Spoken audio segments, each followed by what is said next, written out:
ان الحمد للہ رب العالمین والصلاة والسلام علی محمد ابن عبد اللہ الامین وعلی آلہ وصحبہ اجمعین ومن تبعہم بإحسان ودعا بدعوتہم الی یوم الدین وبعد قال اللہ تبارک وتعالی فی القرآن المجید والفرقان الحمید اعوذ باللہ من الشیطان الرجیم بسم اللہ الرحمن الرحیم شہر رمضان الذی انزل فیہ القرآن ھدی للناس وبینات من الھدی والفرقان فمن شہید منکم الشہر فلیصمہ۔ محترم دوستوں، ساتھیوں اور بھائیوں، رمضان کا مہینہ اس کی آمد ہے اور دل اس کے لیے اشتیاق اور شوق کے جذبات سے بھرے ہوئے ہیں، اور جیسے حالات ہیں اس میں ضرورت ہے اللہ سے تعلق مضبوط کرنے کی، تو رمضان ایک ذری موقع ہے، سنہرا موقع ہے اللہ سے اپنے تعلق کو مضبوط کرنے کا۔ سر دست آج جو چند باتیں آپ لوگوں کے سامنے میں رکھنا چاہتا ہوں وہ دراصل 3 موضوعات میں بٹی ہوئی ہیں، یا 3 نقطے یا 3 پوائنٹس پر مجھے آج گفتگو کرنی ہے مختصر۔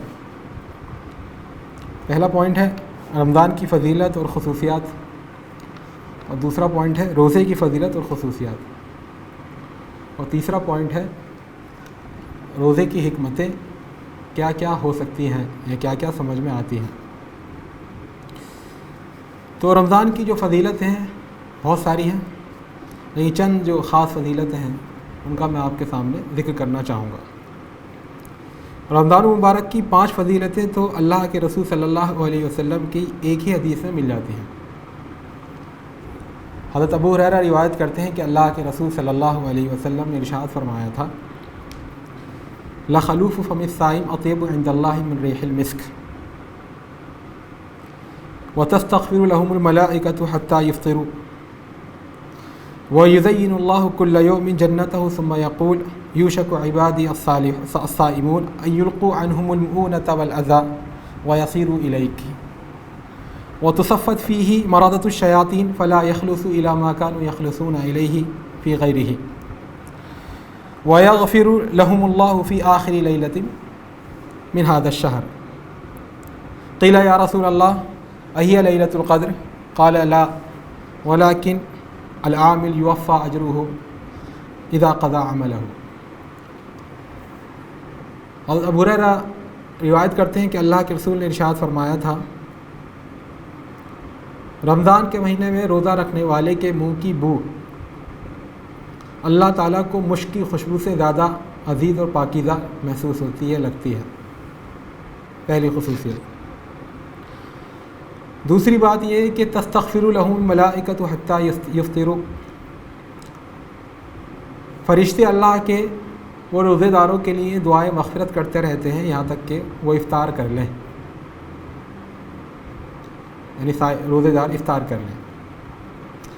تیسری خصوصیت اللہ کے رسول کے الفاظ میں یہ ہے کہ یزین اللہ کل یوم جنتہ ثم یقول یوشک عبادی الصائمون ان یلقوا عنہم المؤونة والأذى ویصیروا الیک۔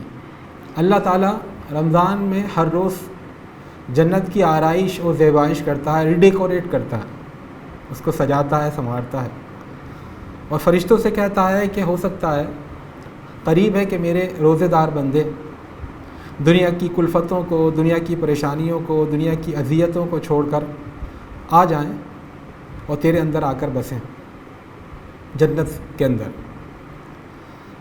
چوتھی خصوصیت اللہ کے رسول نے بیان فرمائی کہ یغفر لهم فی آخری لیلۃ، رمضان کی آخری رات میں تمام روزے داروں کی مغفرت کا فیصلہ ہو جاتا ہے۔ اور 5ویں جو خصوصیت آپ نے فرمائی کہ اس میں تصفد فیہ مردۃ الشیاطین فلا یخلصوا الی ما كانوا یخلصون الیہ فی غیرہ، جو سرکش اور گستاخ اور قابو میں نہ آنے والے شیطان ہوتے ہیں ان کو بیڑیاں پہنا دی جاتی ہیں، تو وہ وہاں تک نہیں پہنچ پاتے جہاں تک دوسرے مہینوں میں وہ پہنچ جاتے ہیں۔ تو یہ 5 خصوصیات اس مہینے کی اللہ کے رسول کے ایک جامع قول کے اندر آپ نے ارشاد فرمائی ہے۔ اس سے پہلی خصوصیت ہے کہ روزے دار کے منہ کی بو اللہ کو مشک کی خوشبو سے زیادہ عزیز اور زیادہ پاکیزہ لگتی ہے۔ خلوف منہ کی اس بدبو کو نہیں کہتے جو گٹکا کھانے سے، کھینی کھانے سے، یا الٹے سیدھے کھانے سے، یا بہت دنوں تک برش یا مسواک نہ کرنے سے جو منہ میں سڑان یا تعفن پیدا ہو جاتا ہے، وہ نہیں ہے مراد۔ خلوف کہتے ہیں جو کافی دیر تک انسان بھوکا رہتا ہے تو اس کے پیٹ کی وجہ سے، پیٹ خالی ہونے کی وجہ سے اس کے منہ میں ایک کڑواہٹ سی پیدا ہو جاتی ہے، وہ خود محسوس کرتا ہے ذائقہ اس کا بدل گیا ہے، اور اس کے منہ میں ایک خاص طرح کی بو پیدا ہوتی ہے جسے صحیح معنوں میں بدبو نہیں کہہ سکتے، اس کو خلوف کہتے ہیں۔ تو اب اس سے یہ غلط استدلال کرنا کہ بھئی روزے میں آدمی چاہے جتنا منہ سے بھبکارے آتے رہیں، سڑان نکلتی رہے، دوسروں کو تکلیف پہنچتی رہے، نماز کوئی برابر میں اس کے پڑھے تو خود نماز نہ پڑھ پائے اس کی صحیح سے، اس کی بدبو کی وجہ سے، یہ مراد نہیں ہے۔ ایک لوگوں نے اچھا وہ بنا رکھا ہے کہ افطار میں برش کریں گے نہیں رات کو سوتے وقت، سحری میں بھی نہیں کریں گے، اور پورے دن بدبودار رہیں گے، اور کہیں گے دیکھیے ہمارے منہ کی بدبو اللہ کو پسند ہے۔ یہ اس حدیث کا مطلب نہیں ہے۔ حدیث کا مطلب یہ ہے، اور اللہ کے رسول سے زیادہ کوئی اللہ سے ڈرنے والا یا اللہ کا چاہنے والا ہوگا؟ آپ صلی اللہ علیہ وسلم تو مسواک فرمایا کرتے تھے روزے کی حالت میں۔ چلیے آپ کہتے ہیں کہ برش کرنا یا پیسٹ کرنا ٹھیک نہیں ہے، لیکن کم سے کم مسواک تو کریں اور اہتمام کریں۔ آپ سحری میں وضو کا اہتمام کرتے ہیں، سحری کھانے کا اہتمام کرتے ہیں، کیوں نہیں برش اور کرنے کا اہتمام بھی کیوں نہیں کرتے؟ تو بہرحال میں عرض یہ کرنا چاہ رہا تھا، اس سے مراد وہ بدبو نہیں ہے جو سڑان یا تعفن کی وجہ سے ہوتی ہو کی شکل میں ہوتی ہے، بلکہ مراد ہے وہ بو جو خالی پیٹ رہنے کی وجہ سے ہو جاتی ہے، لیکن ہوتی ہے بو ہے بہرحال۔ اور عام جو انسانی فطرت ہے کہ وہ منہ کی بو کو پسند نہیں کرتا، الا ہے کہ اپنے بچے کی ہو تو اپنے بچوں کو تو آدمی بہت محبت کرتا ہے، لیکن کسی اور شخص کے منہ سے آنے والی بو کو پسند نہیں کرتا، ان کے پسینے کی بدبو کو پسند نہیں کرتا، ان کے جسم پر لگے ہوئے میل کو پسند نہیں کرتا۔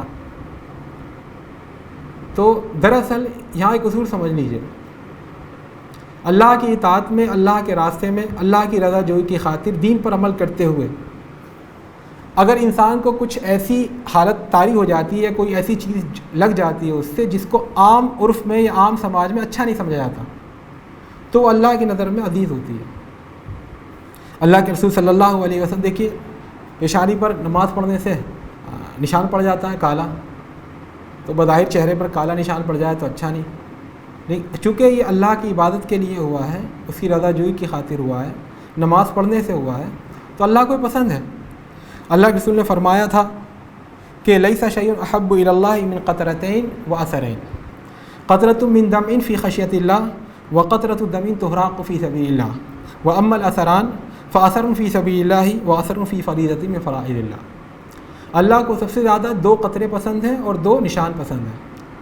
ایک تو وہ قطرہ ہے جو آنسو کا قطرہ، جو اللہ کے خوف سے، اس کی قدرت، اس کی جبروت، اس کی ملکوتیت، اس کی قہاری کا تصور کر کے انسان خوف سے اس کی آنکھوں سے بہہ پڑے، ایک وہ قطرہ آنسو کا۔ دوسرا وہ قطرہ خون کا جو اللہ کے راستے میں بہے، قطرۃ دم تحرق فی سبیل اللہ۔ اور دو نشانوں کا جہاں تک تعلق ہے تو ایک تو وہ نشان جو راہ خدا میں نکلنے کی وجہ سے اس کو لگ جائے، آدمی اللہ کے راستے میں نکلتا ہے تو دھول ہے، گرد و غبار ہے اور مختلف چیزیں ہیں، وہ اس کو لگ جاتی ہیں، اس کے کپڑے میلے ہو جاتے ہیں، لیکن وہ اللہ کو پسند ہے۔ اور دوسرا وہ نشان جو اللہ کے کسی فریضے کی ادائیگی میں لگ جائے، اور وہ ہے نماز وغیرہ میں جو ماتھے پر یا پیشانی پر جو نشان پڑ جاتا ہے، تو بظاہر وہ انسان کو اچھا نہیں لگتا، لیکن اللہ کی نظر میں وہ اچھا ہے۔ روز قیامت حدیثوں میں آتا ہے کہ شہداء جو اللہ کے راستے میں شہید ہوتے ہیں وہ اس طرح آئیں گے کہ ان کے زخم لگے ہوئے ہوں گے اور زخم سے خون بہہ رہا ہوگا، لیکن خون کا اس کا رنگ تو خون جیسا ہوگا، لیکن خوشبو اس کی مشک کی خوشبو کی طرح ہوگی۔ یاتی الشہید یوم القیامت یصعب دمن جرحہ یصعب دمن لونہ لمدمن وریحہ ریح المسک۔ تو بظاہر یہ ایک اچھا منظر نہیں ہے، ایک آدمی اس کے زخم لگا ہوا، اس سے خون بہہ رہا ہے، لیکن چونکہ اللہ کے راستے میں ایسا ہوا ہے تو اللہ کو محبوب ہے، اور اللہ اس روز اللہ تعالیٰ شہید سے پوچھے گا یہ کیا ہے، تو وہ کہے گا تیرے راہ میں۔ تو اپنے محبوب رب کے رضا جوئی کا اس سے بڑھ کر کیا ہوگا انعام کے، خود رب پوچھے کس لیے کہ تیری راہ میں جان لٹا کر آیا ہوں۔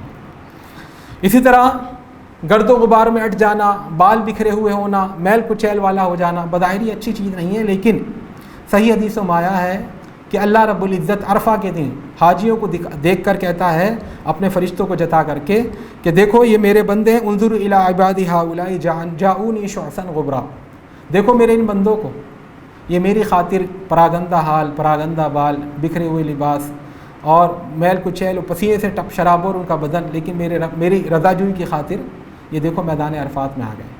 تو بظاہر یہ اچھا منظر نہیں، لیکن چونکہ اللہ کی خاطر ہو رہا ہے، اللہ کی رضا جوئی کے لیے ہو رہا ہے، اس لیے اللہ کو پسند ہے۔ تو عرض یہ کر رہا تھا کہ منہ کی بو بظاہر پسند نہیں ہوتی، لیکن اگر اللہ کی رضا کے لیے ہو، روزے کی نیت سے ہو، روزے کی وجہ سے ہو، تو اللہ کو پسند ہوتی ہے۔ دوسری بات اس حدیث میں فرمائی گئی، دوسری خصوصیت یہ ہے کہ ملائکہ روزے داروں کے لیے استغفار کرتے رہتے ہیں جب تک کہ وہ روزہ رکھتے ہیں۔ تو ملائکہ ظاہر سی بات ہے گناہ گار نہیں ہوتے، ان سے کوئی گناہ نہیں ہوتا، وہ اللہ کی نورانی مخلوق ہے، نور سے بنی ہوئی مخلوق ہے، اور ان سے کوئی معصیت سرزد نہیں ہوتی۔ یفعلون ما یؤمرون لا یعصون اللہ ما امرہم۔ اس کا مطلب یہ ہے کہ جو بے گناہ ہوتا ہے، معصوم ہوتا ہے، اگر وہ کوئی دعا کرے تو اس کی دعا رد ہونے کی کوئی وجہ نہیں ہوتی۔ عام طور پر جو گناہ گار ہوتے ہیں وہ دعا کریں تو شاید ان کی وجہ سے، ان کے گناہوں کی وجہ سے ان کی دعا قبول نہ ہو۔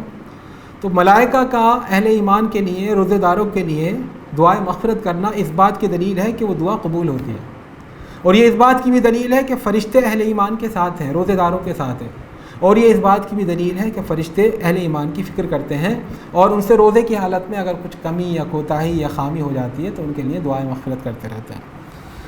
اور یہ اس طرح روزے داروں کے درجے کے بلند ہونے کی بھی دلیل ہے کہ ان کا درجہ بہت بلند ہے اللہ کی نگاہ میں، کہ فرشتے جو مقربین ہیں وہ ان کے لیے دعائیں کرتے ہیں۔ تیسری بات اس حدیث میں فرمائی گئی کہ اللہ تعالیٰ جنت کو سجاتا ہے۔ یہ اللہ تعالیٰ اس طرح گویا کہ ہمیں رغبت دینا چاہ رہا ہے۔ کوئی مہمان آنے والا ہوتا ہے، عام طور پہ جب گھر میں بچے کی ولادت ہونے والی ہوتی ہے، جو ماں باپ خاص طور پہ پہلے بچے کی ولادت ہوتی ہے تو ماں باپ پہلے سے پیشگی تیاری کرنے لگتے ہیں، اس کے لیے کپڑے خرید لیتے ہیں، اس کے لیے ڈائپر خریدتے ہیں، اس کے لیے دودھ کی بوتل خریدتے ہیں، اس کے لیے مختلف چیزیں جو بچوں کی ہوتی ہیں وہ خریدتے ہیں۔ تو یہ اس بات کی دلیل ہوتی ہے کہ ان کو محبت ہے کہ ہمارا بچہ دنیا میں آئے، اور اس طرح اس کو اپنی محبت کا، اپنائیت کا ایک اظہار ہوتا ہے۔ تو اللہ رب العزت بھی روزے داروں کو چاہتا ہے، ان سے محبت کرتا ہے، ان کی اداؤں کو پسند کرتا ہے، ان کی کارگزاری یا ان کے عمل کو پسند کرتا ہے، اس کے لیے وہ جنت کو سجاتا ہے۔ اس میں جہاں یہ بھی ہے کہ اللہ تعالیٰ ان کو رغبت دلا رہا ہے، دیکھو تمہارے لیے میں نے جنت تیار کر رکھی ہے، وہیں یہ بھی ہے کہ اللہ رب العزت ان کا اہتمام کرتا ہے، ان کے لیے اہتمام کرتا ہے، ان کی فکر کرتا ہے۔ تو اس میں ترغیب بھی ہے اور ایک وعدہ بھی ہے کہ تمہارے لیے جنت تیار ہے۔ چوتھی بات اس میں یہ کی گئی کہ شیطانوں کو بیڑی پہنا دی جاتی ہے۔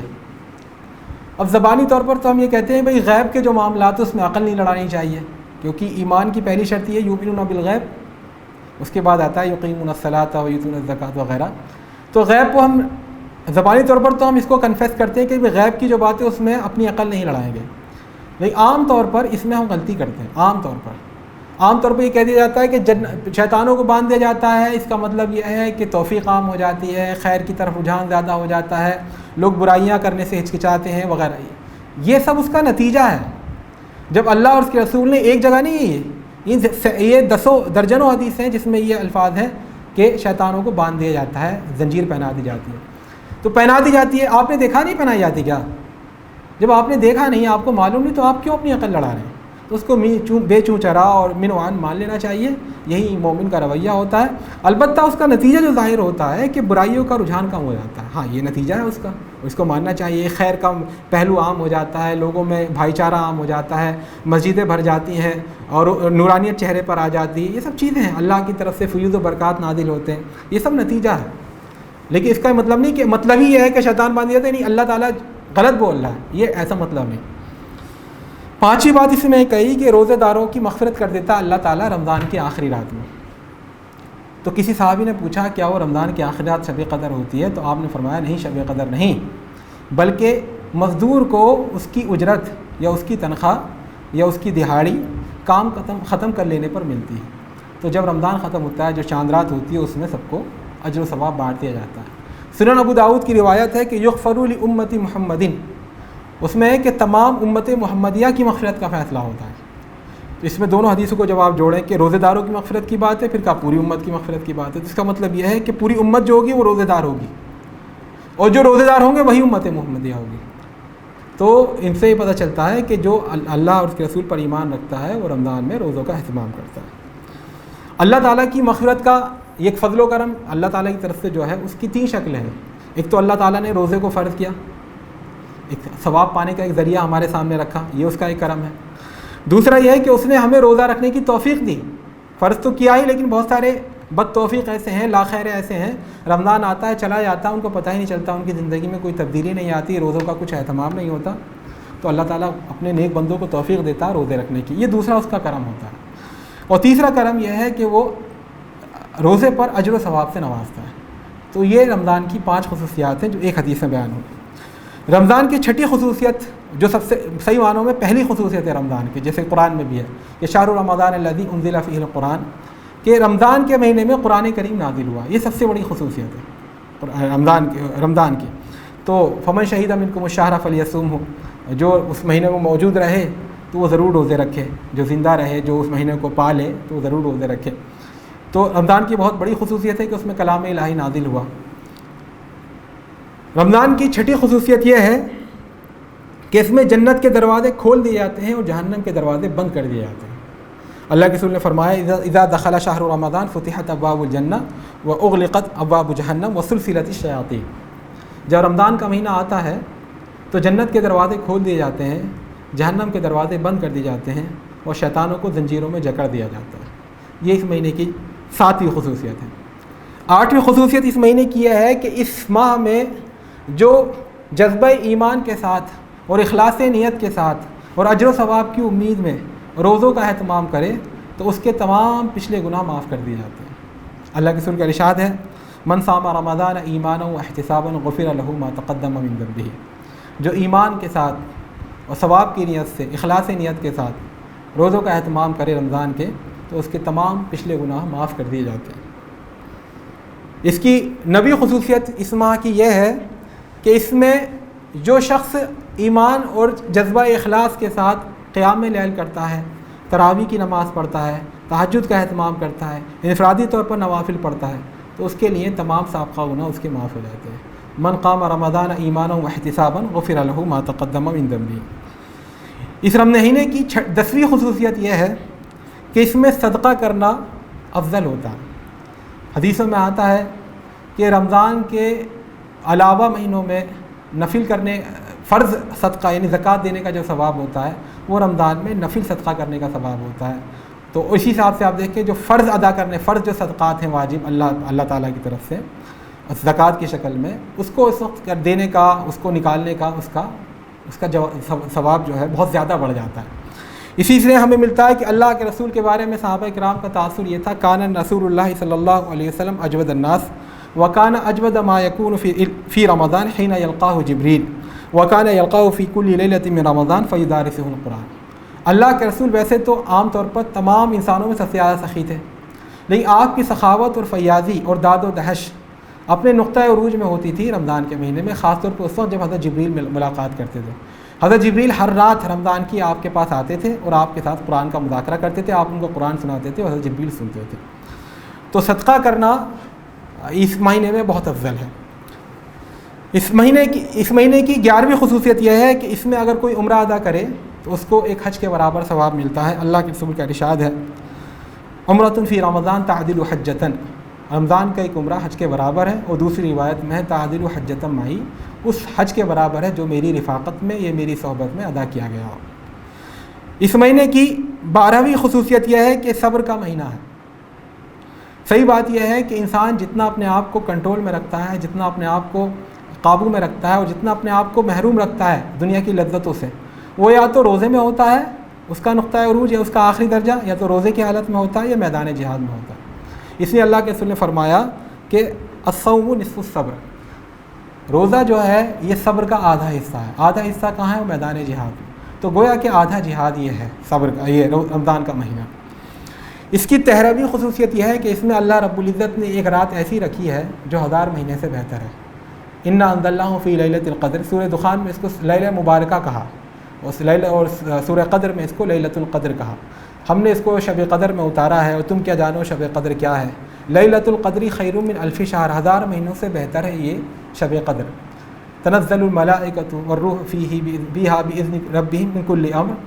اس رات میں ملائکہ اور روح القدس اور حضرت جبریل وغیرہ اللہ تعالیٰ کے احکامات کو لے کر، اس کے نوشتہ تقدیر کو لے کر اور اس کے بہت سارے جو امور ہیں ان کو لے کر کے نازل ہوتے ہیں، اور یہ رات سراپا سلامتی ہوتی ہے یہاں تک کہ صبح ہو جائے۔ تو اس مہینے کی کل 13 خصوصیات ہیں، اس کے علاوہ اور بھی خصوصیات ہوں گی، لیکن سر دست جو خصوصیات ذہن میں آ سکیں، جو ازبر ہو سکیں یا جو ذہن میں آ سکیں وہ یہ ہیں۔ یہ ہے رمضان کے فضائل، یہ رمضان کے خصوصیات، یہ وہ خصوصیات ہیں جن سے اللہ تعالیٰ نے رمضان کو خاص طور پر ایک امتیاز دیا ہے، ایک تفوق، ایک بالا تری دی ہے۔ اس کے بعد روزے کی کیا خصوصیات ہیں؟ روزہ اس ماہ میں جو فرض کیا گیا ہے اس کی کئی خصوصیات ہیں، وہ بھی ہمیں اللہ کے رسول کی سیرت میں اور اللہ کے رسول کی سنت میں اور قرآن کریم کی آیات میں اس کی بابت مل جاتا ہے بہت سی باتیں۔ روزے کی پہلی خصوصیت تو یہ ہے کہ یہ پچھلی تمام امتوں پر بھی فرض تھا۔ عام طور پر کوئی دوا ہوتی ہے تو کہتے ہیں، اس کی کمپنی کا پرچار کرنے والے کہتے ہیں کہ 50 سال سے چل رہی ہے ہماری یہ دوا، کہ 100 سال سے آپ کا وشواس کا پرتیک ہے ہماری یہ دوا۔ تو کوئی کمپنی جتنی پرانی ہوتی ہے اس کے بارے میں کہتے ہیں دیکھیے ابھی تک ہماری یہ کمپنی آپ کی جو ہے ضروریات پوری کر رہی ہے، ریکوائرمنٹ پوری کر رہی ہے۔ تو میرے دوستوں اور ساتھیوں، یہ چند ہی ایسی چیزیں جن کے بارے میں ہم یقین کے ساتھ کہہ سکتے ہیں کہ حضرت آدم علیہ السلام جو پہلے انسان تھے اور ان سے لے کر کے آج تک وہ جوں کی تو چلی آ رہی ہے، یہ آج تک وہ پائی جاتی ہیں، اور ان میں سے ایک چیز ہے روزہ۔ گویا کہ روزہ انسان کے روحانی بالیدگی، انسان کے روحانی ارتقاء، اس کی ترقی کے لیے، اس کی پختگی کے لیے اتنا ضروری ہے کہ اللہ تعالیٰ نے پہلے انسان کو جیسے ہی دنیا میں بھیجا، ساتھ ہی اس کے اوپر روزے کا جو انسٹیٹیوشن ہے وہ بھی فرض کیا۔ تو یا ایھا الذین آمنوا کتب علیکم الصیام کما کتب علی الذین من قبلکم لعلکم تتقون۔ دوسری چیز جو اللہ کے رسول کی حدیث سے ملتی ہے وہ ہے بکری۔ اللہ کے رسول نے فرمایا ما بعث اللہ نبیا الا رعى الغنم، اللہ تعالیٰ نے جو بھی نبی بھیجا اس نے بکری کی چرائی ہے۔ اس کا مطلب بکریاں بھی شروع سے رہی ہیں، بعد میں بہت سی چیزیں نئی بھی دریافت ہوئی ہوں گی، اور بہت سی چیزیں جو تھیں وہ اب ختم بھی ہو گئی ہوں گی، بہت ساری ایسی اسپیشیز، بہت ساری ایسی اقسام۔ تو اس طرح کچھ چیزیں ان میں سے یہ روزہ بھی ہے۔ روزے کی دوسری خصوصیت یہ ہے کہ گناہوں سے کفارے اور انسان کی مغفرت کا ذریعہ بنتا ہے۔ اللہ کے رسول کا ارشاد ہے الصلوات الخمس والجمعۃ الی الجمعۃ ورمضان الی رمضان مکفرات ما بینہن اذا اجتنبت الکبائر، کہ 5 نمازیں فرض اور جمعے کی نماز اگلے جمعے تک اور رمضان اگلے رمضان تک یہ درمیانی عرصے میں ہونے والے گناہوں کا کفارہ بن جاتے ہیں، بشرطے کہ انسان کبیرہ گناہوں سے بچے، جبکہ یعنی صغیرہ گناہ جو ہوتے ہیں ان کی مغفرت کے لیے یہ چیزیں کافی ہیں۔ تو یہ بہت بڑا اللہ کے رسول کی طرف سے ایک طرح کے چھوٹ ہے۔ اللہ کے رسول نے ارشاد فرمایا فتنۃ الرجل فی اہلہ و مالہ و جارہ تکفرها الصلاۃ والصیام والصدقہ، انسان سے جو کوتاہی یا خامی ہو جاتی ہے اپنے گھر والوں کے تعلق سے، اپنے کاروبار کے تعلق سے اور اپنے رشتہ داروں اور پڑوسیوں کے تعلق سے، ان کا کفارہ کر دیتی ہے نماز، روزہ اور صدقہ۔ اور تیسری جو ابھی حدیث میں نے آپ کے سامنے تھوڑی دیر پہلے پیش کری کہ من صام رمضان ایمانا واحتسابا غفر له ما تقدم من ذنبه، جو رمضان کا روزہ رکھے ایمان اور اجر کی نیت سے تو اللہ تعالیٰ سابقہ گناہوں کی اس کی مغفرت فرمائے۔ تو دوسری خصوصیت روزے کی یہ ہے، یہ کفارہ اور مغفرت، یہ کفارے کا ذریعہ گناہوں کے کفارہ ہوتا ہے اور مغفرت کا ذریعہ ہوتا ہے۔ روزے کی تیسری خصوصیت یہ ہے کہ شریعت میں جتنے بھی نیک کام ہیں ان کا جو ثواب متعین ہے، کم یا زیادہ، من جاء بالحسنۃ فلہ عشر امثالھا، ایک نیکی 10 گناہ ہے، بہت سی نیکی 700 گناہ ہے، بہت سی 1000 گناہ ہے، لیکن اس کا لمیٹیشنس ہے سوائے روزے کے۔ اللہ تعالیٰ ارشاد فرماتا ہے حدیث قدسی میں، اللہ کے رسول نے جیسے کہ بیان کیا، یقول اللہ تبارک و تعالی کل عمل ابن آدم لہ الا الصوم فانہ لی وانا اجزی بہ، ابن آدم جو بھی کام کرتا ہے، جو بھی عمل کرتا ہے، وہ اس کی مد میں لکھا جاتا ہے، اس کا حساب کتاب لگا بندھا رہتا ہے سوائے روزے کے کہ وہ میرے لیے ہے اور میں ہی اس کا اجر دوں گا۔ ظاہر سی بات ہے یہ بہت بڑا وعدہ ہے، یہ اس بات کی بھی دلیل ہے کہ روزہ اللہ کو کتنا عزیز ہے، اور اس بات کی بھی دلیل ہے کہ اس کا اجر و حساب کتنا زیادہ ہوگا۔ یعنی اگر کوئی بڑا آدمی یہ کہے کہ تم یہ کام کرو تو بس ہم دیں گے تمہیں، تو ظاہر سی بات ہے جب جتنا وہ سخی ہے، جتنی اس کی شہرت ہے کہ وہ بہت بڑا فیاض ہے، اتنا ہی بڑے انعام کی توقع آدمی رکھتا ہے۔ تو اللہ کی فیاضی اور اللہ کی سخاوت کا کیا پوچھنا، اللہ تو جواد کریم ہے، وہ تو اللہ تعالیٰ، ہمارے فقہ فرماتے ہیں، ہمارے شارحین دین فرماتے ہیں کہ صرف 2 کام ایسے ہیں پوری شریعت میں جن کے بارے میں کہا کہ یہ بے حساب ہے ان کا، ایک ہے روزہ، دوسرا ہے صبر۔ انما یوفی الصابرون اجرهم بغیر حساب. قرآن کریم میں ہے کہ صبر کرنے والوں کو ان کا اجر انکاؤنٹیبل ہوگا، یعنی ناقابل شمار ہوگا، بے شمار دیا جائے گا. لوگ کہتے ہیں دونوں میں، اب دیکھیں روزے کے اندر شاید صبر کے اندر روزہ شامل نہیں ہے، لیکن روزے کے اندر صبر شامل ہو جاتا ہے. صبر کی 3 بڑی قسمیں ہیں. صبر یہ ہے کہ اللہ تعالیٰ نے جو احکام دیے ہیں ان کو بجا لانے میں اپنے آپ کو جمانا، اپنے آپ کو راسخ رکھنا، مضبوط رکھنا. نماز کا حکم دیا نماز پڑھنا، روزے کا حکم دیا روزہ رکھنا، یہ بھی ایک صبر ہے. اسے کہتے ہیں صبر علی الطاعات. دوسرا ہے صبر عن المنہیات. اللہ تعالیٰ نے جن چیزوں سے روکا ہے، جن چیزوں کو گناہ قرار دیا ہے، ان سے بچنا. دل بہت چاہتا ہے کہ ہم بھی فلاں چیز کریں، ہم بھی فلاں حرام کام کریں، فلاں لوگ ایسا کر رہے ہیں، ہم بھی اس طرح مزے اٹھائیں. لیکن اللہ تعالیٰ کا جو نیک بندہ ہوتا ہے وہ اپنے آپ کو سمجھاتا ہے، وہ کہتا ہے یہ دنیا ان کے لیے ہے، میرے لیے آخرت ہے. تو صبر عن المنہیات. اور تیسرا صبر کی شکل ہوتی ہے صبر علی المصائب والمشاکل.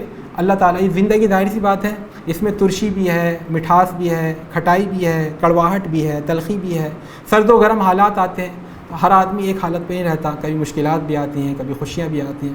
تو مشکلات پر صبر کرنا، جو بھی پریشانیاں ہیں اس میں اللہ سے اجر و ثواب کی نیت رکھنا. اللہ کے رسول نے فرمایا عجبا لامر المؤمن ان اصابته السراء صبر شکر فکان خیرا له وان اصابته الضراء صبر فکان خیرا له. مومن کا معاملہ بڑا عجیب ہے.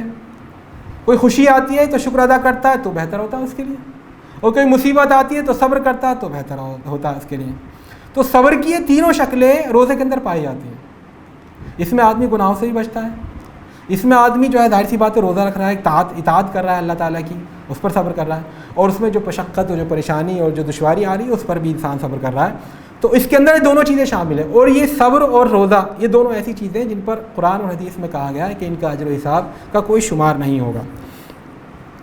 تو یہ جو ہے روزے کی تیسری خصوصیت ہے. روزے کی چوتھی خصوصیت یہ ہے کہ روزہ ایک ڈھال ہوتا ہے جو انسان کو گناہ سے بچاتا ہے. اللہ کے رسول نے فرمایا الصوم جنہ فاذا کان صوم احدکم فلا یرفث ولا یسخب فان صابہ احد فلیقل انی صائم. روزہ ایک ڈھال ہے. تو جب تم میں سے کوئی روزے دار ہو، کسی دن روزہ رکھے رمضان میں، تو پھر اگر اس سے کوئی جھگڑے تو پہلی بات تو یہ کہ کوئی بدتمیزی کی بات زبان سے نہ نکالے. فلا یرفث، رفث کہتے ہیں شہوانیت پر مشتمل کوئی بات زبان سے ادا کرنا. حج کے اندر بھی آپ فلا رفث ولا فسوق ولا جدال فی الحج، ایسے ہی فلا یرفث، تو زبان سے کوئی گندی بات زبان سے نہ نکالے. ولا یسخب، شور مہ مچائے، چیخے چلائے نہ. آج تو عام طور پہ ہوتا ہے کہ روزہ یا تو خامد صاحب یا شوہر حضرات روزہ نہیں رکھتے، یا جس دن روزہ رکھ لیتے ہیں اس دن جو ہے بس قیامت برپا رہتی ہے پورے گھر میں. وہ بیوی کو بالکل ڈانٹتے ان کے حلق سوکھ جاتے ہیں کہ آج روزہ رکھ لیا تو انہوں نے اللہ تعالیٰ پر بہت بڑا احسان کر دیا، اور آج تو ان کے بس ناز اور نخرے اٹھائے جانے چاہیے. تو ان کو یہ حدیث سامنے رکھنی چاہیے. تو چیخے چلائے نہ. اور مزید یہ فرمایا کہ اگر کوئی روزے کی حالت میں اس سے جھگڑنا چاہے، فَإِن صَابَّهُ، بہت اکسائے اس کو، گالی بکو، کچھ الٹا سیدھا کہو، تو وہ کہہ دے کہ بھائی میں آج روزے سے ہوں، میں کچھ نہیں، میں روزے سے ہوں، میں آپ کو کوئی جواب نہیں دوں گا. اللہ کے رسول کی دوسری حدیث ہے الصیام جنۃ یستجن بها العبد من النار. روزہ ایک ڈھال ہے جس کے ذریعے بندہ دوزخ کی آگ سے اپنے آپ کو بچاتا ہے. تو یہ چوتھی خصوصیت یہ ہے روزے کی کہ یہ ڈھال ہے، اس سے انسان اپنے آپ کو اللہ کے عذاب سے بچاتا ہے اور بہت ساری برائیوں سے بچاتا ہے.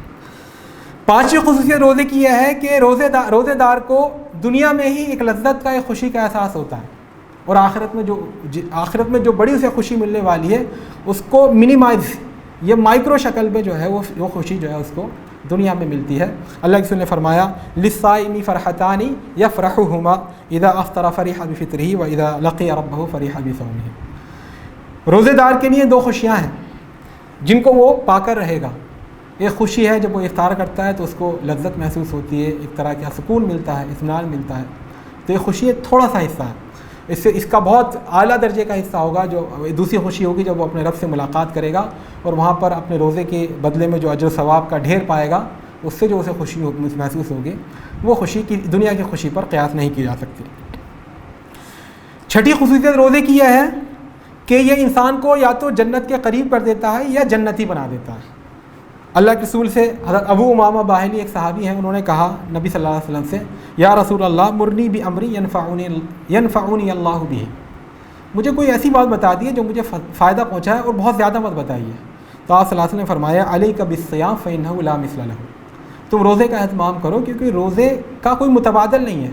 روزے جیسی کوئی ایسی چیز نہیں ہے جو اللہ کے قریب پہنچا دے اتنی تیزی سے جتنا کہ روزہ پہنچاتا ہے بندے کو۔ دوسری حدیث میں اللہ کے رسول سے مروی ہے کہ جنت کا ایک دروازہ ہے جس کو باب الریان کہتے ہیں، جس کا نام ریان ہے، تو اس دروازے سے صرف روزے دار ہی اندر داخل ہوں گے۔ اللہ کے رسول نے فرمایا ان فی الجنۃ بابا یقال له الریان يدخل منه الصائمون یوم القیامۃ لا يدخل منه احد غیرهم۔ جنت کا ایک دروازہ ہے باب الریان، اس سے صرف روزے دار داخل ہوں گے، کوئی دوسرا داخل نہیں ہوگا، اور جب تمام روزے دار جنت میں چلے جائیں گے تو یہ دروازہ بند ہو جائے گا، اس سے کسی اور کو داخلے کی اجازت نہیں ہوگی۔ یہ خاص اہتمام روزے کا۔ تو روزے کی جو خصوصیات ہیں اس کی یہ چھٹی خصوصیت۔ ساتویں خصوصیت یہ ہے، اللہ تعالیٰ سے دعا کیجیے کہ اللہ تعالیٰ ہمارے روزوں کے اندر یہ خاصیت پیدا کرے کہ روزہ قیامت کے روز اپنے روزہ رکھنے والے کے حق میں سفارش کرے گا، جھگڑا کرے گا، بحث کرے گا، اس کا موقف رکھے گا، وکالت کرے گا اس کی طرف سے۔ حضرت عبداللہ ابن عمر روایت کرتے ہیں کہ اللہ کے رسول نے ارشاد فرمایا الصیام والقرآن یشفعان للعبد یوم القیامہ یقول الصیام اے رب منعته الطعام والشہوة فشفعنی فیہ ویقول القرآن منعته النوم باللیل فشفعنی فیہ فقال فیشفعان۔ روزہ اور قرآن بندے کی طرف سے سفارش کرنے کے لیے کھڑے ہوں گے قیامت کے روز حشر کے میدان میں۔ روزہ کہے گا اے میرے رب میں نے اس کو کھانے نہیں دیا تھا، میں نے اس کو قضا اپنی شہوت پوری کرنے نہیں دیا تھا، تو میری سفارش اس کے حق میں قبول کرو، اس کو معاف فرما دے، اس کو جنت میں داخل کر دے۔ قرآن کہے گا اے میرے رب میں نے اس کو راتوں کو سونے نہیں دیا تھا، یہ میرا مطالعہ کرتا تھا، مجھے پڑھتا تھا اور میرے ساتھ وقت گزارتا تھا، وقت بتاتا تھا۔ تو اللہ کے رسول فرماتے ہیں دونوں کی سفارش قبول کر لی جائے گی اور یہ دونوں اپنے ساتھی کو یا ان کا اہتمام کرنے والے کو جنت میں پہنچا دیں گے۔ تو میرے دوستوں اور ساتھیوں، یہ روزے کی چند خصوصیات، رمضان کی چند خصوصیات اور پھر روزے کی یہ چند خصوصیات۔ اب آئیے تیسرا جو موضوع تھا کہ رمضان میں روزے کی کیا کیا حکمتیں ہیں۔ دیکھیں حکمت کہتے ہیں اس نتیجے کو یا رزلٹ کو جو کسی حکم پر عمل کرنے سے سامنے آتا ہے، لیکن اس کے تعلق سے ہمارے ہاں بڑا خلفشار رہا ہے۔ جیسے معتزلہ گروپ تھا جو عقل پرستوں کا ہماری تاریخ میں، جنہوں نے قرآن کو خالص عقل کی روشنی میں اپنے سمجھنے کی کوشش کری، دین کو سمجھنے کی کوشش کری اور گمراہ ہوئے، کیونکہ ان کی عقل نے ان کو کہیں سے کہیں پہنچا دیا۔ تو ان کا یہ کہنا تھا کہ ہر کام کے اندر حکمت ہے اور حکمت ہی اصل ہے، حکمت ہی اصل ہے، تو حکمت نہ ہو تو کام بیکار ہے۔ مثال کے طور پر قرآن نے فرمایا اقیم الصلاۃ لذکری، نماز قائم کرو میرے ذکر کے لیے۔ اب اگر کوئی نماز پڑھتا ہے لیکن اس کو اللہ کی یاد نہیں آتی تو کہتے ہیں نماز بیکار ہے۔ جب حکمت ہی پوری نہیں ہو رہی تو نماز بیکار ہے۔ روزے کے بارے میں اللہ تعالیٰ نے فرمایا لعلکم تتقون، تاکہ تمہارے اندر تقوی پیدا ہو، تو وہ کہتے ہیں اگر تقوی پیدا نہیں ہو رہا ہے تو روزہ رکھنا بیکار ہے۔ یہ ان کی غلطی ہے، یہ اسلام کا موقف نہیں ہے، نہ جمہور اہل سنت والجماعت کا موقف ہے۔ دوسری انتہا ہمارے اشعری اسکول نے کی، اس نے کہا کہ شریعت کا کوئی بھی حکم جو ہے حکمت والا نہیں ہے، شریعت کا کوئی بھی حکم حکمت والا نہیں ہے، بس اللہ تعالیٰ نے کہہ دیا۔ اللہ تعالیٰ جیسے مالک اپنے بندے کو آزماتا ہے، اپنے غلام کو آزماتا ہے کہ ادھر جاؤ، اس کا کوئی مقصد نہیں ہوتا کہ وہاں بھیج کر کوئی کام کرانا، بس آزمانا چاہتا ہے کہ میرا غلام ہے کہ نہیں۔ تو ایسے اللہ تعالیٰ بس آزمانا چاہ رہا ہے کہ میرا بندہ کام کرتا ہے، اس کی کوئی حکمت نہیں۔ یہ دونوں دو انتہائیں ہیں۔ ہمارے جو اہل سنت والجماعت ہیں انہوں نے کہا، جو جمہور اہل سنت والجماعت ہیں انہوں نے کہا کہ اللہ کا ہر کام حکمت پر مبنی ہوتا ہے کیونکہ اللہ حکیم ہے، لیکن یہ ضروری نہیں کہ حکمت ہماری محدود عقل میں آ ہی جائے۔ اللہ کا ہر کام، اگر حکمت ہماری سمجھ میں آ رہی ہے بہت اچھی بات ہے، اور حکمت ایک نہیں ہو سکتی، کئی ہو سکتی ہے۔ تو حکمت اگر ہماری سمجھ میں آ جائے تو اس سے ایمان بڑھنا چاہیے، وہ حکمت نہ سمجھ میں آئے تب بھی ہمیں عمل کرتے رہنا ہے۔ حکمت کے اوپر ڈیپینڈ نہیں ہے حکم، حکمت کے اوپر ڈیپینڈ نہیں ہے حکم کہ اگر حکمت نہیں ہے تو پھر وہ اس کو حکم پر ہی عمل نہ کریں۔ جیسے کہ آج کل عقل پرستوں کا دورہ چل رہا ہے، ہر کوئی فیس بک پر واٹس ایپ پر کچھ لکھ کر اپنے آپ کو اس خوشنما خواب میں جی رہا ہے کہ میں مجتہد بن گیا ہوں۔ تو ایسے لوگوں کے مسئلہ یہ ہے کہ ہر چیز میں حکمت تلاش کرنا، اور حکمت وہ نہیں جو اللہ اس کے رسول نے بیان کری ہے، بلکہ ان کی عقل میں جو آ جائے، اور پھر حکمت تو یہ ہے کہ اب یہ ہونا چاہیے۔ تو یہ اس سے دین کا پورا جو ہے تیا پاشا ہو سکتا ہے، اس کو تحریف ہو سکتی ہے دین میں، اس سے بچنے کی ضرورت ہے۔ تو روزے کی بہت سی حکمتیں ہیں، چند حکمتیں جو سمجھ میں آتی ہیں، اللہ رب العزت بہتر جانتا ہے ویسے، لیکن چند حکمتیں جو سمجھ میں آتی ہیں وہ ایک تو یہ پہلی حکمت یہ ہے کہ روزے کے ذریعے، روزہ رکھ کر کے بندہ اپنی بندگی کا ثبوت دیتا ہے۔ ظاہر سی بات ہے انسان کی مقصد تخلیق کیا ہے کہ وہ اللہ کی بندگی کرے، اور بندگی کیا ہے کہ جو جائز خواہشات بھی ہیں، جو جائز ضروریات بھی ہیں، ان کو بھی چھوڑ دے۔ تو یہ نقطہ عروج ہوتا ہے بندگی کا۔ تو جو روزہ رکھتا ہے وہ گویا کہ ثبوت دیتا ہے اپنے ایمان کا، یہ پہلی حکمت ہے۔ جائز طیبات، جائز خواہشات کو چھوڑ کر کے وہ اس بات کا ثبوت دیتا ہے اللہ میں مکمل طور پر تیرا غلام ہوں، تیرا بندہ ہوں۔ دوسری حکمت کیا ہے جو قرآن نے خود روشنی ڈالی ہے کہ تقوی کا حصول۔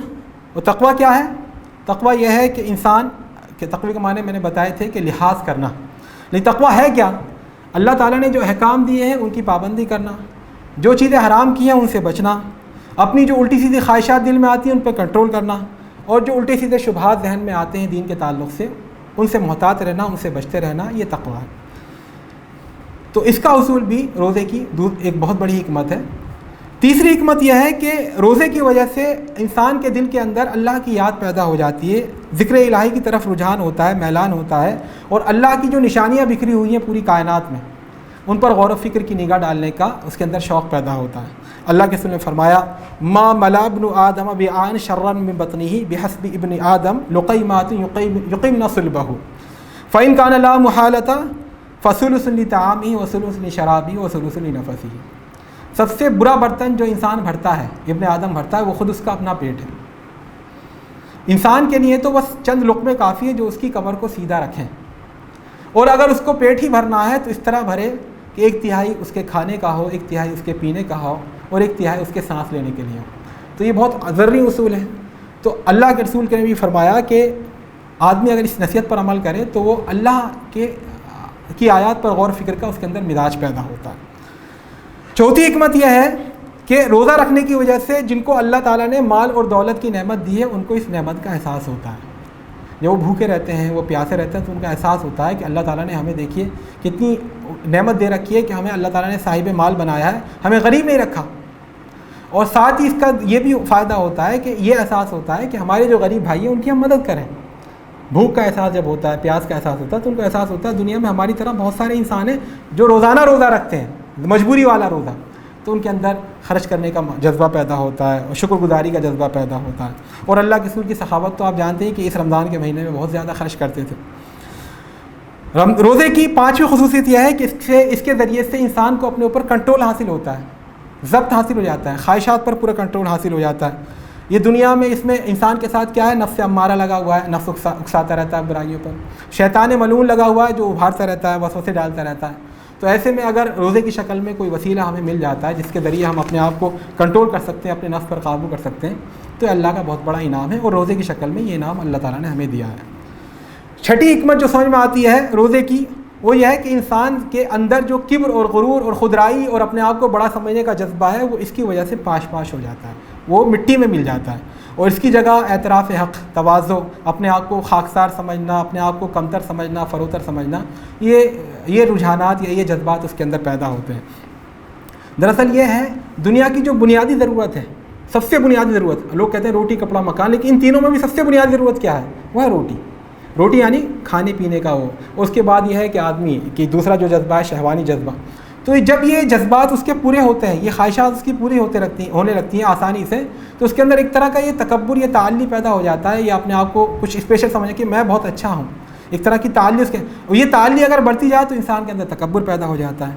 تو روزہ ان چیزوں کو ختم کرتا ہے۔ آدمی جب بھوکا رہتا ہے تو اس کے اندر سے یہ جذبہ ختم ہو جاتا ہے۔ روزے کی ساتویں خصوصیت یہ ہے کہ اس کی وجہ سے، اس کی حکمت یہ ہے کہ اس کی وجہ سے آدمی کا جو بلڈ پریشر ہے بہت لو ہو جاتا ہے، خون کا دوران کم ہو جاتا ہے، جسم جو ہے شتھل ہو جاتا ہے، ٹھنڈا ہو جاتا ہے، ہلکا ہو جاتا ہے، اور اس کی وجہ سے جو نسیں ہیں جس میں خون دوڑتا ہے وہ تنگ ہو جاتی ہیں، سکڑ جاتی ہیں، اور جب سکڑ جاتی ہیں تو شیطان کا اثر بھی کم ہو جاتا ہے۔ اللہ کے رسول نے فرمایا تھا ان الشیطان یجری من الانسان مجری الدم، انسان کے خون میں جیسے بدن میں جیسے خون دوڑتا ہے تو خون کے ساتھ ساتھ شیطان بھی دوڑتا ہے۔ تو جب خون کا دوران کم ہو جاتا ہے، نسیں سکڑ جاتی ہیں، تو شیطان کا عمل دخل بھی کمزور ہو جاتا ہے۔ اسی لیے اللہ کے رسول نے مناسب عمر میں شادی نہ کر سکنے والے نوجوانوں کو مشورہ دیا تھا، یعنی شادی کرنی چاہیے جو مناسب عمر ہو جائے، لیکن کسی مجبوری کی وجہ سے اگر شادی نہ کر پائے تو نوجوانوں کو اللہ کے رسول نے حکم دیا تھا کہ وہ روزے کا اہتمام کریں۔ یا معاشر الشباب من استطاع منکم الباءۃ فلیتزوج، اے نوجوانوں تم میں سے جو اخراجات شادی کے پورے کر سکیں وہ ضرور شادی کریں، کیونکہ شادی فإنه اغض للبصر واحسن للفراش، کیونکہ شادی سے نگاہ نیچی ہو جاتی ہے، انسان کے اندر حیا اور پاک دامنی پیدا ہو جاتی ہے، اور اس کی ناموس اور عزت محفوظ ہو جاتی ہے. اور ومن لم یستطع، لیکن جس کو ایسا نہ کر سکے، حالات ہوتے ہیں مختلف، فعلیہ بالصوم، تو اس کو روزے کا اہتمام کرنا چاہیے. فإنہ لہ وجا، کیونکہ روزہ اس کے لیے کاٹ ہے. جو جذبات ہیں، شہوانی جذبات ہیں، ان کے دھار کو توڑنے والی چیز ہے روزہ. تو اللہ کے رسول نے اسی لیے فرمایا تھا کہ روزے سے انسان کو اپنے اوپر کنٹرول نصیب ہوتا ہے، اور شیطان جو اس پر اثر انداز ہوتا ہے وہ اثر اندازی کم ہو جاتی ہے. اور روزے کی ایک آخری حکمت، 8ویں حکمت، وہ فائدے بھی ہو سکتے ہیں جو طب نے ثابت کیے ہیں، صحت کے فائدے، کہ اس کی وجہ سے آدمی کا جسم معتدل ہو جاتا ہے، غذا اور بھوک جو ہے اعتدال پر آ جاتی ہے، اور جو معدہ کی قوت ہاضمہ اس کو قوت ملتی ہے، اس کو آرام ملتا ہے کافی گھنٹے کے لیے، تو اس کو قوت ملتی ہے. اور ایک فائدہ یہ بتاتے ہیں لوگ کہ کینسر وغیرہ نہیں ہوتا. کینسر کی وجہ جو بتاتے ہیں لوگ کہ جسم میں فاضل مادے جمع ہوتے چلے جاتے ہیں، پھر کہیں پر جو ہے فاضل مادہ وہ کینسر بن جاتا ہے. تو روزے کا معاملہ یہ ہے کہ روزے جب آدمی بہت دیر تک کچھ کھاتا پیتا نہیں ہے تو معدہ تو اپنا کام کرتا ہے، تو جب کھانے پینے کے لیے کچھ نہیں رہتا تو معدہ جو فاضل جو جسم کے اعضاء ہیں، چربی ہے یا جو اور رطوبتیں ہیں، جو نجاستیں یا غلاظت جو بھی بھرا ہوا ہے جسم میں، جو فاضل مادے بھرے ہوئے ہیں، ان کو معدہ جو ہے گلانے لگتا ہے. تو اس کی وجہ سے بہت سے لوگوں نے اس کو بھی کہا ہے کہ اس سے کینسر سے کا بھی فائدہ ہوتا ہے. لیکن میں کہتا ہوں یہ طبی فائدے ہیں، اور اس کے علاوہ اور بہت سارے فائدے ڈسکور ہو سکتے ہیں، یہ بھی اس کی حکمت میں آ جاتے ہیں، لیکن ان کے اوپر جو ہے روزہ ڈیپینڈ نہیں ہے. میں نے جیسے بتایا حکمت پر کل اگر کوئی یہ تحقیق کرے کہ روزہ رکھنے سے انسان مرتا ہے، فلاں بیماری پیدا ہو جاتی ہے، تو ہم روزہ رکھنا چھوڑیں گے نہیں، کیونکہ حکمت کے اوپر جو ہے حکم موقوف نہیں ہے، بلکہ حکمت اگر سمجھ میں آ جائے تو بہت اچھی بات ہے، نہ سمجھ میں آئے تب بھی ہمیں اس پر عمل کرتے رہنا ہے، کیونکہ ہمارا رب حکیم ہے، اس کا کوئی کام بھی حکمت سے خالی نہیں. تو میرے دوست اور ساتھیوں، یہ آپ کے سامنے رمضان کی کچھ خصوصیات تھیں، یہ آپ کے سامنے روزے کی کچھ خصوصیات تھیں، اور رمضان میں روزہ رکھنے سے جو حکمتیں انسان کو، جو فوائد، جو برکات، جو منافع حاصل ہوتے ہیں، ان کا مختصر تذکرہ تھا. اللہ تعالیٰ سے دعا ہے کہ ان باتوں کو ہمیں سمجھنے اور غور کرنے اور ان کے مطابق اپنا جائزہ لیتے رہنے، اور ان کے مطابق اپنے روزے کو جاندار اور وزندار اور اللہ کی نظر میں قابل قبول بنانے کی توفیق دے. اقول قولی ھذا واستغفر اللہ لی ولکم ولسائر المسلمین فاستغفروہ انہ هو الغفور الرحیم. جزاکم اللہ خیر.